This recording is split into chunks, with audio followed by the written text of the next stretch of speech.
You think you know what it means to be a cowboy. The dusty boots, the wide-brimmed hat, the slow swagger into a saloon just before a high-stakes duel. Maybe you picture a sun-drenched landscape, a trusty horse, and the quiet nobility of a lone man riding toward the horizon. Hollywood sold you that image, sold it hard. But what if that entire fantasy was built on a lie? What if the real cowboy life was not heroic, but brutal, dirty, and filled with silent suffering no one ever wrote songs about? Let's be clear, the cowboy wasn't a legend in his own time. He was a worker, disposable, invisible, and broke. He didn't stroll into town to save the day. He trudged across endless punishing plains to move someone else's cattle. There were no cheering crowds, no dramatic standoffs under the noonday sun. Just blisters, hunger, and a sky that never promised shelter. The cowboy you admire today was, in truth, a man surviving on scraps, ignored by society and forgotten by history, until the silver screen gave him a new face. Because Hollywood loves a myth, it took the figure of the cowboy, this tired, overworked young man covered in mud and sweat, and turned him into a symbol of freedom, of independence, of American masculinity. But if you could step into his saddle for just one day, you'd find none of that. No glory, no comfort, just exhaustion and danger, stretched over miles of unforgiving wilderness. And the worst part? That cowboy didn't even get to tell his own story. Others did that for him. Directors, screenwriters, costume designers, all of them dressing him up like a hero, when in reality, he barely had clean clothes to wear. They gave him bold lines and a confident grin. They gave him guns that always hit their mark. What they didn't give him was the back pain, the swollen hands, the loneliness so heavy it became part of his bones. They didn't show you how he lived with wounds that never healed and slept with one eye open, not because of danger, but because rest was a luxury he couldn't afford. This isn't the cowboy you grew up admiring. This is the cowboy history tried to erase. But his truth is still out there, buried under layers of dust and fiction. And if you're ready, we're about to dig it up. One brutal, unfiltered moment at a time. The truth is, most cowboys didn't grow up dreaming of riding across the frontier. They ended up there because they had nowhere else to go. The real cowboys of the American West weren't rugged loners by choice. They were survivors. Young men, often just boys, who were pushed to the edge of society before they ever saw a saddle. Some were orphans, others were runaways. Many were newly freed men looking for work in a country that had little to offer them beyond a trail and a low wage. If you were poor, forgotten, or didn't fit the mold, the frontier was waiting for you, with open, calloused hands. Roughly a quarter of all cowboys were black. Many were formerly enslaved, promised freedom, but given no foundation to build a future. In the chaos that followed the Civil War, ranching was one of the few jobs open to them, and they took it. Not because it was noble, because it was that, or nothing. Mexican vaqueros, the original horsemen of the West, made up another huge portion of the workforce. Many of their techniques, tools, and traditions were later claimed by white cowboys without credit. Native men joined trail crews too, some by force, others in a desperate attempt to find a place in a world being stolen from them. And white settlers, the poorest of them, were often the last to join, driven west by failure or famine. No one became a cowboy to chase dreams. They became cowboys to escape something worse.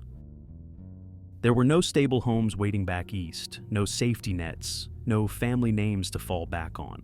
Just hunger, just landowners with too many cattle and too few hands willing to risk their lives moving them. These were not men riding toward a bright future.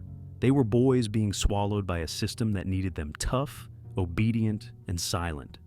The work didn't ask who you were. It didn't care about your past. Once you were in the saddle, you were just another body to feed the machine. You rode from sunup to sundown, slept on the ground, and took orders from foremen who saw you as cheap labor on four legs. You could be replaced by morning. No one would ask where you'd gone. And so, the cowboy became not a figure of freedom, but a symbol of quiet desperation, clinging to the only path left open in a world that had already turned its back. Forget the slow-motion horseback rides into the sunset. Forget the campfire songs, the lazy evenings with boots kicked up by the fire. The real life of a cowboy started long before the sun rose and didn't end until long after it disappeared. There was no time to admire the view, no space to think, just constant motion. You woke up sore, half frozen, maybe soaked from a midnight thunderstorm. You reached for a saddle that rubbed your skin raw days ago, climbed onto a horse that was just as exhausted as you, and rode into dust so thick it clawed at your eyes and filled your lungs. You spent the day driving cattle that didn't want to move, through blistering heat, cutting wind, sudden rain, or knee-deep mud. If one broke away, you chased it, even if it meant tearing through thorns or plunging into rivers. And if you didn't, you'd get an earful from the trail boss, maybe worse. You didn't just ride. You chased, herded, wrestled, branded, mended fences, patched up gear, and watched for thieves or predators. The work never let up. And when it did, it was usually because something had gone horribly wrong. Meals were whatever could be boiled in a blackened pot and eaten quickly on the ground. Sleep, when it came, was never enough. The prairie was cold, even in summer. Coyotes howled, horses shifted nervously. You slept one eye open, one hand near your rope or your rifle. And if it rained, you just pulled a coat over your head and waited for dawn, drenched and shivering. The next morning, you did it all again. No applause, no glory. Just the slow erosion of your strength, your patience, and your hope. This was not a life of bravery. It was a life of bone-deep fatigue. Most cowboys never saw a shootout. They didn't duel for honor. They just got kicked in the ribs by steers, thrown from horses, dragged by stirrups, and trampled in the mud. Cuts turned to infections. Sunburns peeled and bled. Feet blistered inside worn boots. And still, the cattle had to move. No excuses, the herd came first. You came last. Always. Every mile added to the weight pressing on your back. Every night without rest chipped away at something inside you. You weren't building a future. You were just trying to survive the next morning. The prairie didn't care who you were or how hard you tried. It only offered silence, distance, and a promise. If you fall behind, you'll be forgotten. The saddle wasn't just a place to sit. It was a punishment carved into wood and leather. Days, sometimes weeks without a break, meant your body slowly turned against you. The first few hours were always the worst. The friction, the jarring impact of every gallop, the way your thighs clenched so tight you thought they might tear from the bone. But that pain became background noise eventually, because something worse always came next. Your knees swelled from the constant pressure, aching like old hinges ready to snap. Your spine, rattled by hours of riding over uneven ground, began to curve and compress. Discs wore down. Vertebrae screamed. Backs bent before their time. Cowboys learned to walk with a limp long before they ever saw 30. Their gait wasn't swagger, it was stiffness. A slow drag of men who could barely stand upright by dusk. And it wasn't just the legs or the back. Falls were common, horses bucked, ropes snapped, steers kicked. A misplaced step in a stampede could leave your face shattered or your ribs broken. Teeth were knocked out regularly, fingers crushed under hooves. Cuts from barbed wire or sharp tools became infected fast, especially out on the trail where clean water was a luxury. There were no clinics, no doctors riding alongside the herd. Just dirty rags, whatever whiskey you hadn't drunk, and the hope that your wound didn't turn dark. Blisters weren't just on feet. They were on hands, inner thighs, shoulders. Raw skin rubbed against rough fabric day after day until it cracked, bled, and hardened into permanent scars. Some cowboys wrapped their legs in burlap to soften the saddle's bite. Others stuffed their boots with grass when soles wore through. But nothing stopped the damage. The job didn't pause for injury. If you couldn't ride, you didn't eat. And if you slowed down the crew, you were left behind. The pain became a part of you, a silent companion that followed every ride and haunted every attempt at sleep. There was no healing, only endurance. You didn't get better, you just got used to it. And over time, you forgot what it felt like to be comfortable. You learned to live with the ache in your bones and the sting in your skin because the trail didn't wait. The cattle kept moving, and so did you, broken or not. Danger in the Wild West didn't ride in on a horse with a black hat and a six-shooter. It slithered through tall grass, crept in under your skin, and struck when you were half asleep and already worn down. Hollywood showed you shootouts at high noon, but real cowboys feared something much quieter and far more deadly. It wasn't the loud bang that ended you. It was the rattle in the brush, the fever that wouldn't break, the water that looked clear but carried something invisible and cruel. Snakes were everywhere. Rattlers coiled under sleeping rolls, behind saddlebags, inside boots. One wrong step and venom surged through your veins, thick and fast, with no antidote in sight. You had hours, if you were lucky. More often, you had minutes, and no cowboy had time to be careful all the time. Not when cattle were breaking loose, not when storms rolled in, not when exhaustion blurred the edges of the world. The water wasn't much safer. Rivers ran brown with runoff. Ponds shimmered with things no one could see, but everyone eventually felt. Dysentery, typhoid, parasites. They crawled through the gut, stole strength, and left cowboys doubled over, shivering, trying to hide their weakness. Because if you got too slow, too sick, the herd moved on without you. Sickness was your problem. Survival was theirs. Wild animals weren't majestic. They were threats. Wolves circled at night. Coyotes picked at strays. Bears, rare but unforgettable, tore through camps like thunder-made flesh. Even a startled bull could turn into a killer in a blink. One stomp, one charge, one crush of horn against ribs. There was no warning, no second chance. And then, there were people. Not every man on the trail was honest. Rustlers roamed the plains, looking for chances to steal entire herds. Armed gangs rode in from nowhere, guns drawn, faces covered, taking what they wanted and vanishing into the dust. Drifters showed up at camps pretending to be friendly, until something went missing. Some nights, the most dangerous thing around your fire wasn't a beast or a snake. It was the man sitting across from you. Even settlers were unpredictable.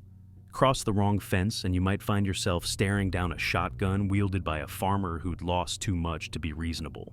Property lines were invisible, but the bullets were real, and when fights broke out, there was no law to call, no badge to show. Justice on the prairie came fast, brutal, and without warning. No one told stories about these moments. They didn't make good songs, but they were the soundtrack of a cowboy's life. Whispers in the wind, rustles in the grass, and the constant unspoken truth. Out here, the land didn't care if you lived or vanished, and neither did most of the men riding beside you. The myth says cowboys rode in tight-knit crews, bonded by trust, loyalty, and shared hardship. The truth is lonelier than that. Out on the trail, surrounded by endless land and silence, most cowboys felt more alone than ever before.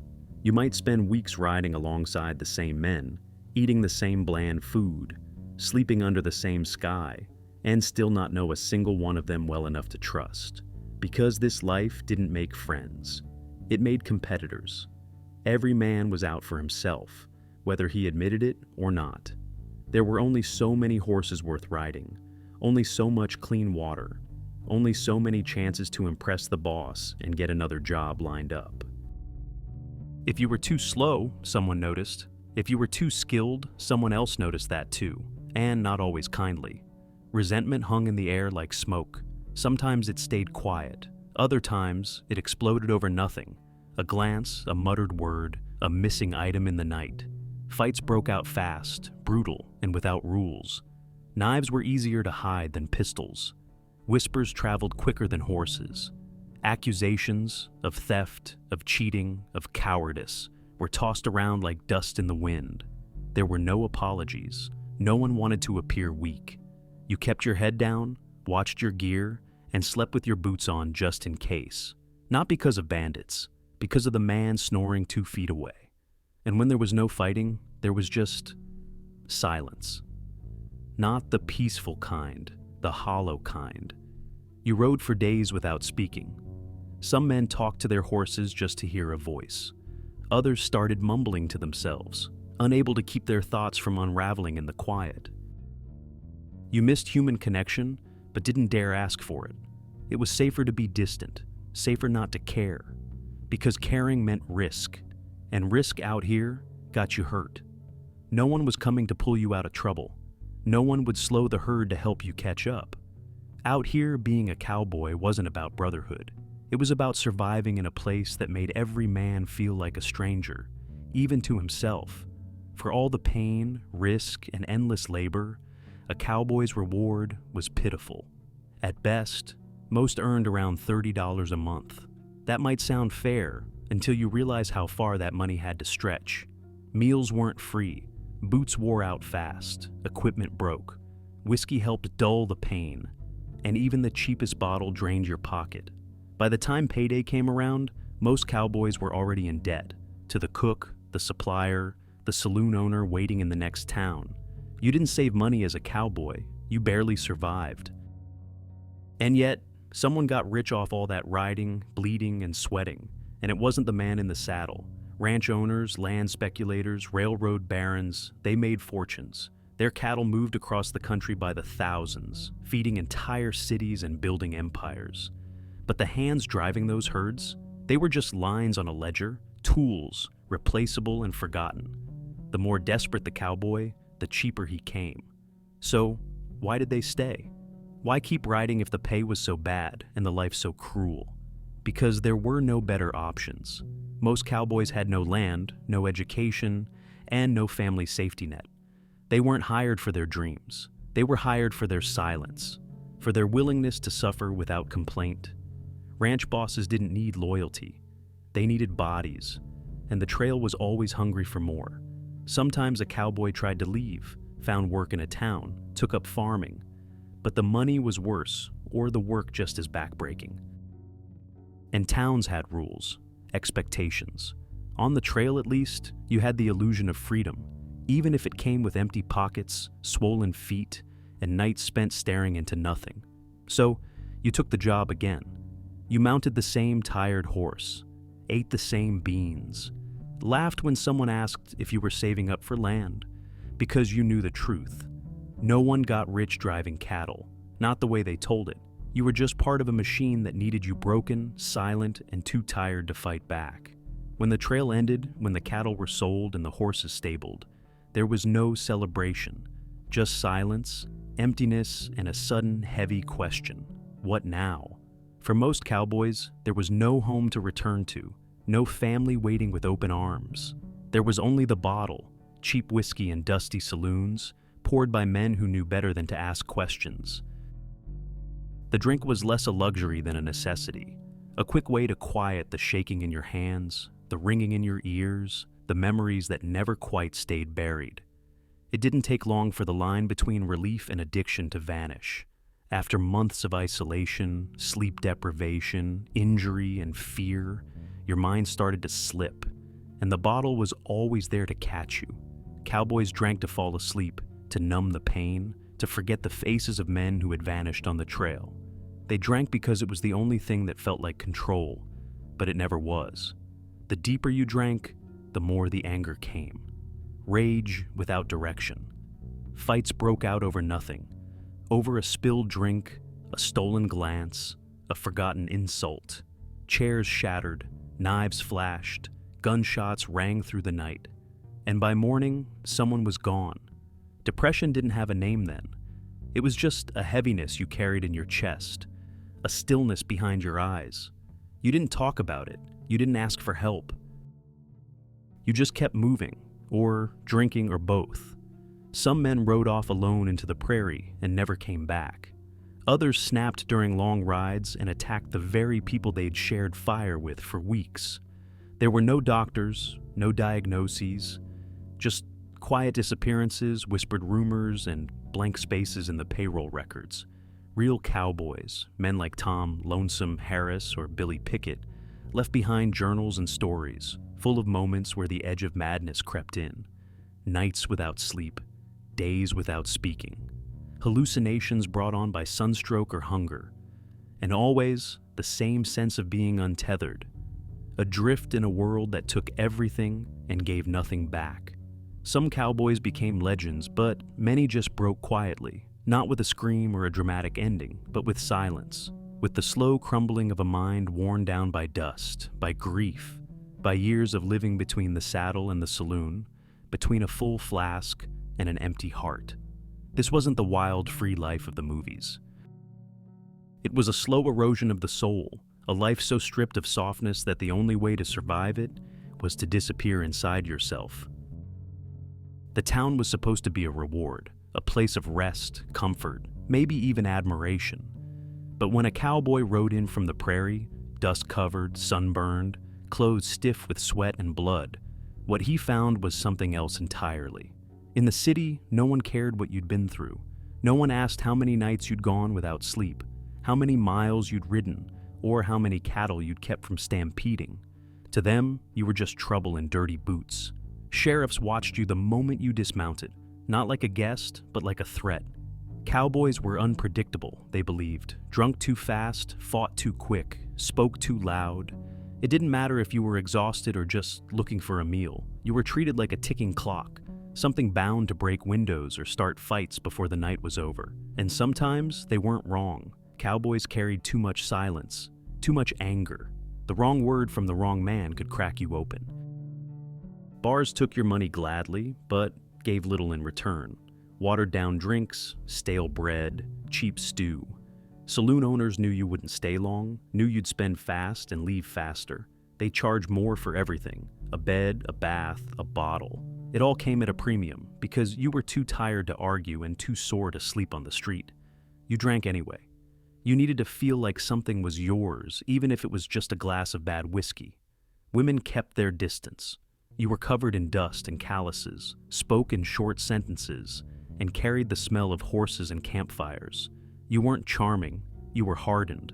Some tried to flirt, but more often than not, you felt the looks, the cautious glances, the quick step away. In their eyes, you were dangerous, not dashing. No one wrote poems about the men who walked into town with broken backs and empty eyes. Even the streets felt wrong. Loud, crowded, full of people who'd never seen a trail, never driven cattle through a storm, never gone 3 days without food. They judged without understanding. They laughed too loud, walked too fast. And you, once king of the open land, now felt like an intruder in boots too worn to blend in. So, after a day or two, you'd ride out again. Not because you wanted to, but because the prairie, brutal as it was, at least didn't lie to you. It didn't pretend to welcome you, only to turn cold behind your back. In the wild, you knew what to expect. In town, you were always one wrong look away from being told, without words, you don't belong here. The cowboy in the stories always had a girl waiting for him. Maybe a shy schoolteacher in a quiet town. Maybe a bold saloon beauty who saw the good in his rough edges. But those stories were written by men who never rode the trail. The real cowboy didn't ride off into the sunset with someone's hand in his. He rode off alone, and most of the time, he stayed that way. Families weren't part of the plan. How could they be, when life on the range meant months away from any town, no steady income, and no safe place to rest your head? A cowboy could be gone for half the year or more. Letters went unanswered, children grew up without him, and marriages, when they happened, rarely lasted. Most never married at all. What woman wanted to tie her life to a man who came and went like dust on the wind, who owned nothing but a horse, a rope, and a few shirts?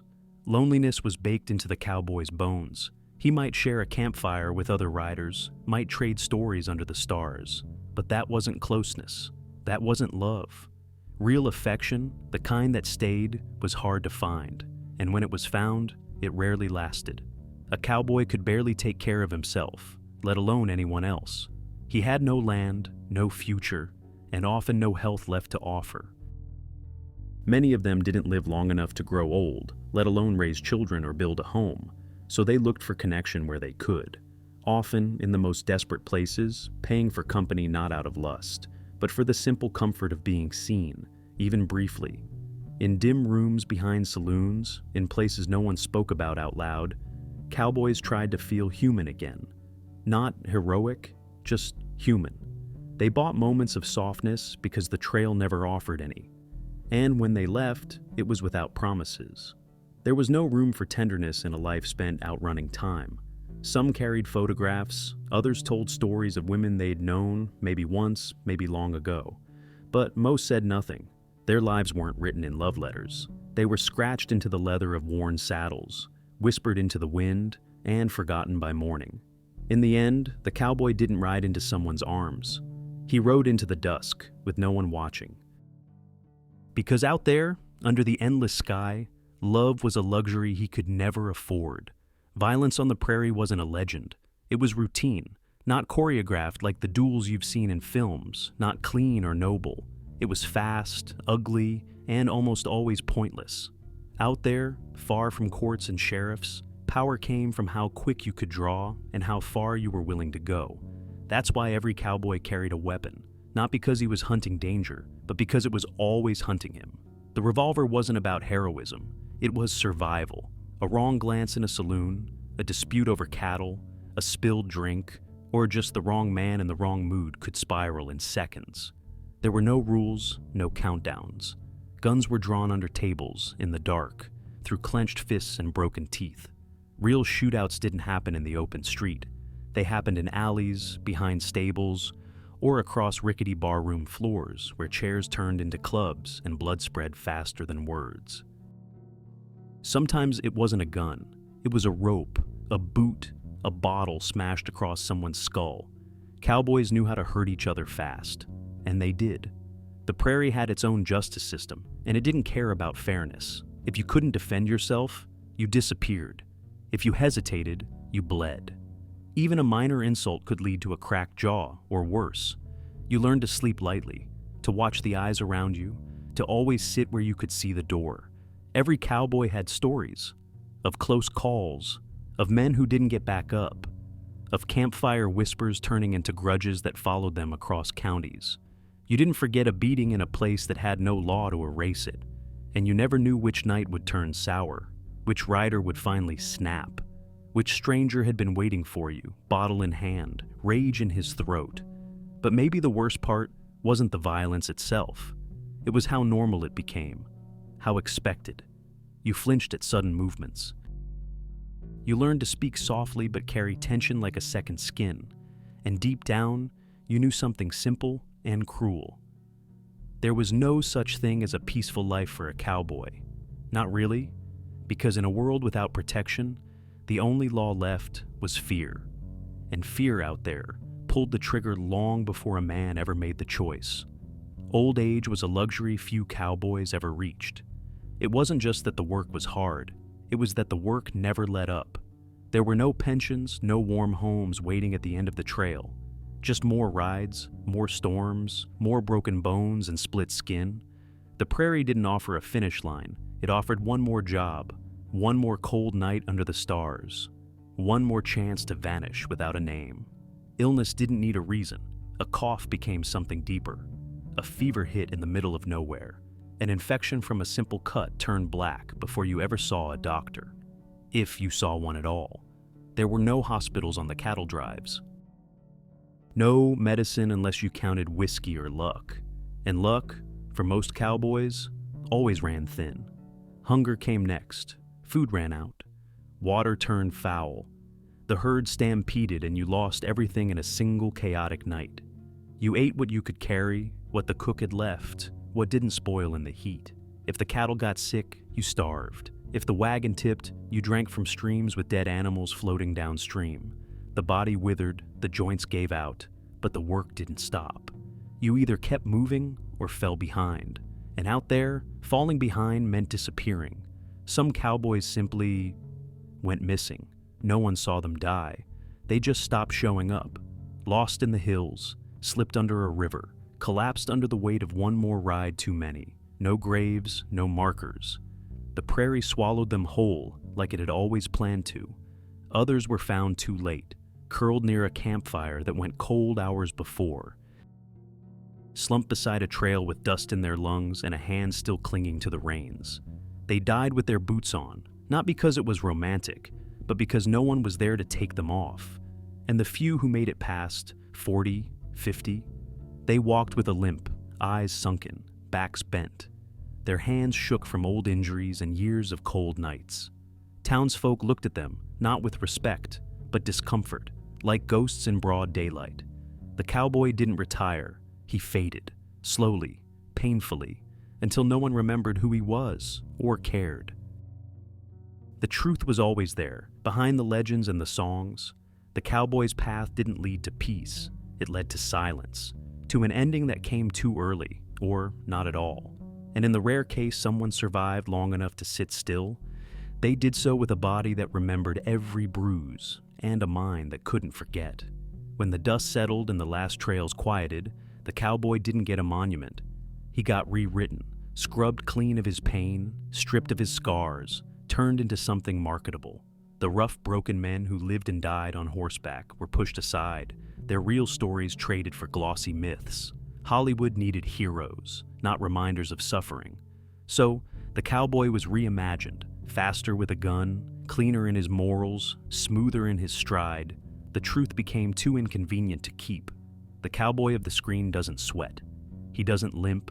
He doesn't cry into the dirt or cough blood into a rag.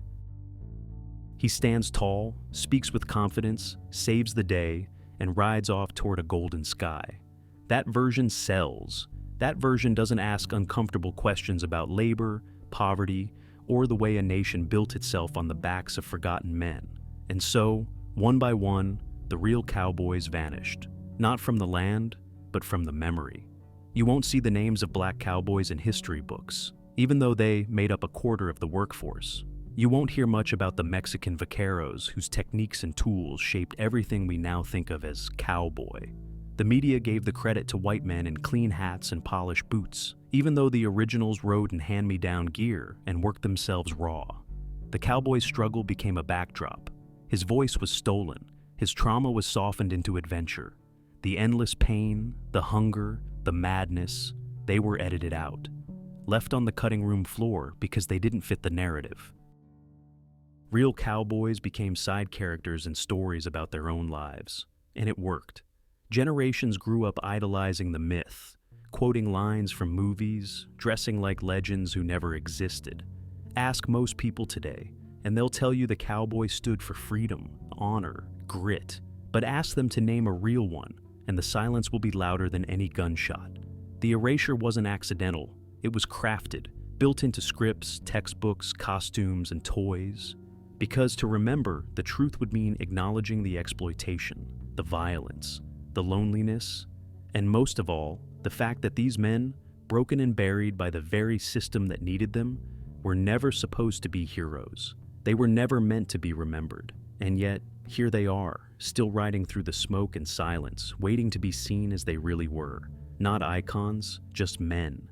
And that truth is far more powerful than any myth. They called him free. Said he rode where he pleased, answered to no one, lived by his own rules. The cowboy, America's last wild man. But when you strip away the romance, what's left? A man paid just enough to survive, who worked himself into the ground for someone else's profit. A man with no land, no voice, and nowhere to rest. If that's freedom, it wore a cruel disguise. Out on the range, a cowboy might have had the horizon, the wind, the illusion of choice. But the cattle weren't his, the schedule wasn't his, the risk, the pain, the long hours with no end, none of it came with ownership. He followed orders, he followed the herd, he was disposable, and when he was too broken to ride, he was simply replaced. No farewell, no legacy. Just dust in the tracks of the next man. They told him he was a symbol, that he stood for something. But what he stood for mostly was what others projected onto him. Grit, toughness, rebellion. These were the words others used. The cowboy himself rarely spoke them. He was too busy enduring, too tired to argue with the myth being built around his back. Real freedom means rest, choice, safety, the ability to walk away. The cowboy had none of these. He slept with a gun by his side and hunger in his belly. He walked into town and was treated like dirt. He rode into storms because someone else told him to. And when it was all over, he had nothing to show for it. No home, no fortune, often not even a grave. So, maybe the most honest thing we can say about him now is this. He bore the weight of a country's fantasy while carrying the reality of its harshest truths. He lived alone, worked in silence, and disappeared without applause. But still, he mattered. Not because he was free, but because he endured when everything around him said he shouldn't have. The cowboy wasn't a hero in the way stories tell it. He was a survivor in a system designed to forget him. And that quiet defiance, riding on when the world gave nothing back, may have been the closest thing to freedom he ever had.